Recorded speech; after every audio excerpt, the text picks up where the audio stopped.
नमस्कार। आकाशवाणी जयपुर अजमेर से प्रस्तुत हैं प्रादेशिक समाचार।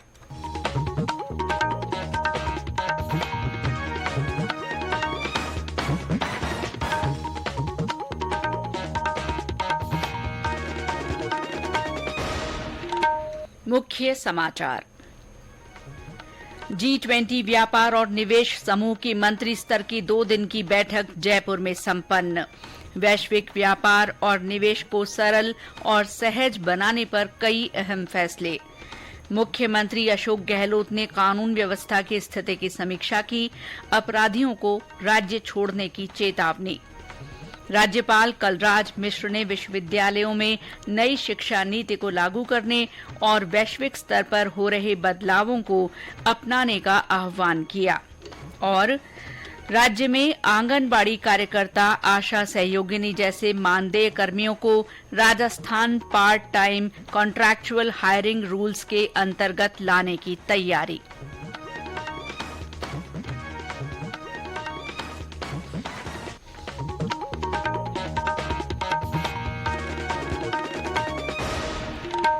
समाचारों के साथ मैं शीला चावला। और अब समाचार विस्तार से। भारत की अध्यक्षता में G20 व्यापार और निवेश समूह की मंत्री स्तर की 2 दिन की बैठक आज जयपुर में संपन्न हुई। इस बैठक में G20 के सदस्य देशों और आमंत्रित देशों के मंत्रियों तथा व्यापार और निवेश से जुड़े संगठनों के प्रतिनिधियों ने हिस्सा लिया। बैठक में विस्तार से चर्चा के बाद सभी प्रतिनिधि वैश्विक व्यापार और निवेश को सरल और सहज बनाने पर सहमत हुए। बैठक के बाद मीडिया को संबोधित करते हुए केंद्रीय वाणिज्य और उद्योग मंत्री पीयूष गोयल ने बताया कि इस बैठक में 3 विषयों पर ऐतिहासिक निर्णय लिए गए हैं। उन्होंने बताया कि अंतर्राष्ट्रीय स्तर पर ग्लोबल वैल्यू चेन की मैपिंग और उसे एक पटल पर लाने पर सहमति बनी है। उन्होंने बताया कि सूक्ष्म, लघु और मध्यम उद्यमों को सरलता से सूचनाएं पहुंचाने के लिए जयपुर कॉल फॉर एक्शन को अपनाया गया है। साथ ही अंतर्राष्ट्रीय व्यापार में डिजिटाइजेशन को बढ़ावा देने का भी निर्णय किया गया है। हमारी जो सूक्ष्म, लघु और मध्यम MSME सेक्टर है, उनके लिए कैसे जो उनकी संभावनाएं हैं उसको पूरी तरीके से प्राप्ति के लिए एक जयपुर कॉल फॉर एक्शन दिया गया है कि जो भी डेटा होता है, जो भी सूचना होती है जो MSMEs को सफल बनाने में मददगार साबित हो सकती है, उनको कैसे और सरल तरीके से हमारे सूक्ष्म, लघु और मध्यम वर्गीय उद्योग जगत के लोगों को प्राप्त हो सके। एक Jaipur call for action MSMEs की सूचनाओं को सरल रूप से और अच्छी तरीके से उपलब्ध कराने के लिए जयपुर से दिया गया है। प्रधानमंत्री नरेंद्र मोदी कल सवेरे बेंगलुरु में अंतरिक्ष अनुसंधान संगठन इसरो के निगरानी और नियंत्रण नेटवर्क का दौरा करेंगे। श्री मोदी चंद्रयान मिशन का सफलतापूर्वक संचालन करके इतिहास रचने वाली टीम का अभिनंदन करेंगे। प्रधानमंत्री इसरो में 1 घंटा रुककर इसरो अध्यक्ष S सोमनाथ की अध्यक्षता वाली चंद्रयान 3 मिशन टीम को बधाई देंगे। श्री मोदी उन महिला वैज्ञानिकों से भी बात करेंगे जिन्होंने इसरो के इस मिशन पर काम किया है। केंद्रीय गृह और सहकारिता मंत्री अमित शाह कल गंगापुर सिटी का दौरा करेंगे। वे गंगापुर सिटी के पास थड़ीका मैदान में सहकार और किसान सम्मेलन को संबोधित करेंगे। कार्यक्रम के दौरान सुरक्षा और अन्य व्यवस्थाओं को लेकर पुलिस प्रशासन तथा इफ्को की ओर से विशेष तैयारियां की जा रही हैं। श्री शाह के दौरे के लिए भाजपा कार्यकर्ताओं और पदाधिकारियों की ओर से भी विशेष इंतजाम किए जा रहे हैं। उपराष्ट्रपति जगदीप धनखड़ रविवार को झुंझुनू और जयपुर के 1 दिन के दौरे पर रहेंगे और विभिन्न कार्यक्रमों में शिरकत करेंगे। श्री धनखड़ दिल्ली से झुंझुनू जिले के लोहारगल पहुंचेंगे, जहां वे प्रसिद्ध सूर्य मंदिर में पूजा अर्चना करेंगे। इसके बाद वे रानी सती मंदिर में दर्शन करेंगे। उपराष्ट्रपति झुंझुनू के सैनिक स्कूल भी जाएंगे, जहां वे स्कूल के शिक्षकों और विद्यार्थियों को संबोधित करेंगे और उनका उत्साहवर्धन करेंगे। बाद में उपराष्ट्रपति जयपुर पहुंचेंगे, जहां वे राष्ट्रीय आयुर्वेद संस्थान द्वारा आयोजित कार्यक्रम में मुख्य अतिथि के रूप में संबोधित करेंगे। उनका राजभवन जयपुर जाने का भी कार्यक्रम है। केंद्रीय जल शक्ति मंत्री गजेंद्र सिंह शेखावत ने कहा है कि मुख्यमंत्री अशोक गहलोत पूर्वी कैनाल नहर परियोजना ईआरसीपी मुद्दे पर राजनीति कर रहे हैं। उन्होंने मुख्यमंत्री को खुले मंच पर इस मुद्दे पर चर्चा करने की चुनौती दी है।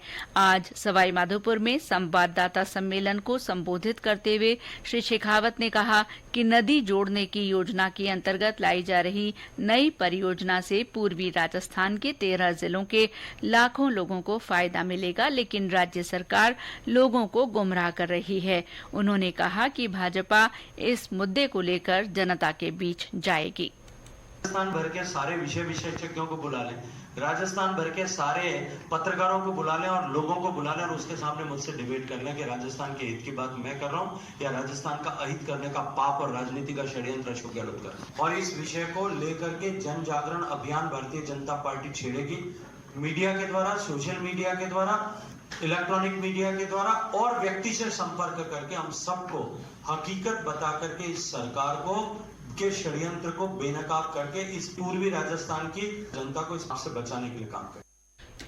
मुख्यमंत्री अशोक गहलोत ने आज जयपुर में पुलिस मुख्यालय पहुंचकर वरिष्ठ पुलिस अधिकारियों के साथ कानून व्यवस्था की स्थिति की समीक्षा की। इस बैठक में गृह राज्य मंत्री राजेंद्र यादव, गृह विभाग के वरिष्ठ अधिकारी भी शामिल हुए। बैठक के बाद संवाददाता सम्मेलन में श्री गहलोत ने अपराधियों की गोलीबारी में दौसा में कांस्टेबल प्रहलाद सिंह की मृत्यु पर संवेदना प्रकट की। मुख्यमंत्री ने कहा कि मृतक कांस्टेबल के परिवार को 1 करोड़ रुपए की राशि दी जाएगी। साथ ही उन्हें गैलेंट्री प्रमोशन और गृह जिले में आवास और कृषि भूमि भी दी जाएगी। मुख्यमंत्री ने अपराधियों को राज्य छोड़ने की चेतावनी भी दी। मुख्यमंत्री ने दावा किया कि सरकार की ओर से किए गए प्रयासों से राज्य में अपराधों में कमी आई है और अपराधियों को त्वरित सजा दिलाई जा रही है। मुख्यमंत्री ने कहा कि गंभीर प्रकृति के अपराधों में अपराधियों को रिकॉर्ड समय में पकड़ा जा रहा है। श्री गहलोत ने कहा कि पुलिस को चाक चौबंद रहने और तत्काल कार्रवाई करने के निर्देश दिए गए हैं। हमने कई नवाचार किए हैं और नवाचार आधार पर राजस्थान आज एक मॉडल बन गया देश के अंदर कि किस प्रकार से राजस्थान में कंट्रोल हुआ अपराध और फरियादी को राहत मिली। हमने जो है पूरा अप्रोच बदला है। अब राजस्थान के अंदर हर थाने में एफआईआर दर्ज होने लग गई। अभी आप देख रहे हैं 100 गाड़ी बाहर खड़ी है त्वरित रेस्पॉन्स के लिए। ये तत्काल 10112 नंबर की जो है टेलीफोन नंबर से जब कोई फोन करेगा तत्काल गाड़ी पहुंच जाएगी जहाँ पे स्पॉट पे कोई घटना घटित हो रही होगी तो कायम हो रहा होगा। तो अपराधी जो है राजस्थान में इस पर हरकतें करेंगे तो हम उनको वार्निंग देते हैं कि अगर अपराधी है तो अपना अपराध छोड़े या फिर राजस्थान छोड़े। देश प्रदेश में शांति, सद्भावना, भाईचारा कायम रहे, प्यार मोहब्बत से हम लोग रहे, आपस के अंदर कोई तरह की हिंसा नहीं हो, तनाव नहीं हो, ये सुनिश्चित करने के लिए हम लोगों ने आज बातचीत करी है। ये समाचार आकाशवाणी जयपुर अजमेर से प्रसारित किए जा रहे हैं। राज्यपाल कलराज मिश्र ने आह्वान किया है कि विश्वविद्यालय नई शिक्षा नीति को बेहतर ढंग से लागू करते हुए वैश्विक स्तर पर उच्च शिक्षा में हो रहे बदलावों को अपनाएं। राज्यपाल आज राजभवन में विश्वविद्यालयों में नई शिक्षा नीति के क्रियान्वयन की प्रगति की समीक्षा के लिए आयोजित कुलपति संवाद में बोल रहे थे। राज्यपाल ने कहा कि देश में नई शिक्षा नीति लागू होने के बाद इसे लागू करने की दिशा में पहल करने वाले राज्यों में राजस्थान अग्रणी रहा है। उन्होंने राज्य के विश्वविद्यालयों की इस बात के लिए तारीफ की कि वे अपने स्तर पर बहुत से नवाचारों के साथ नई शिक्षा नीति को लागू करने की दिशा में आगे बढ़ रहे हैं। राज्य सरकार ने आंगनबाड़ी कार्यकर्ता, आशा सहयोगिनी जैसे मानदेय कर्मियों को सामाजिक सुरक्षा देने के लिए महत्वपूर्ण निर्णय किया है। मुख्यमंत्री अशोक गहलोत ने Rajasthan part time contractual hiring rules 2023 के प्रारूप का अनुमोदन कर दिया है। इन नियमों के अंतर्गत मानदेय कार्मिकों का 2 से 3 लाख रुपए का रिटायरमेंट सहायता पैकेज सुनिश्चित हो सकेगा। प्रारूप को मंत्री मंत्रिमंडल की सहमति मिलने के बाद नियमों में आने वाले पार्ट टाइम कार्मिकों को निर्धारित सेवा अवधि पूरी करने पर सेवा समाप्ति, मृत्यु या सेवानिवृत्ति की स्थिति में सेवानिवृत्ति परिलाभ दिए जाएंगे। नेपाल में कल एक बस दुर्घटना में 6 भारतीय तीर्थयात्रियों की मौत हो गई। इस दुर्घटना में 19 अन्य यात्री घायल हो गए। 26 यात्रियों को लेकर ये बस काठमांडू से बेनी जा रही थी, तभी बारां जिले में पलटकर नदी में गिर गई। हमारे सवाईमाधोपुर संवाददाता ने बताया कि हिंडौन से 19 अगस्त को 24 यात्री पशुपतिनाथ मंदिर दर्शन करने गए थे। घायल यात्रियों का नेपाल में इलाज किया जा रहा है। सवाईमाधोपुर जिले के रणथंभौर बाघ अभ्यारण्य में बाघों का कुनबा लगातार बढ़ रहा है। अभ्यारण्य में बाघिन T107 वन विभाग के कैमरा ट्रैप में शावक के साथ नजर आई है। शावक देखे जाने के बाद वन विभाग ने क्षेत्र में विशेष निगरानी के निर्देश दिए हैं।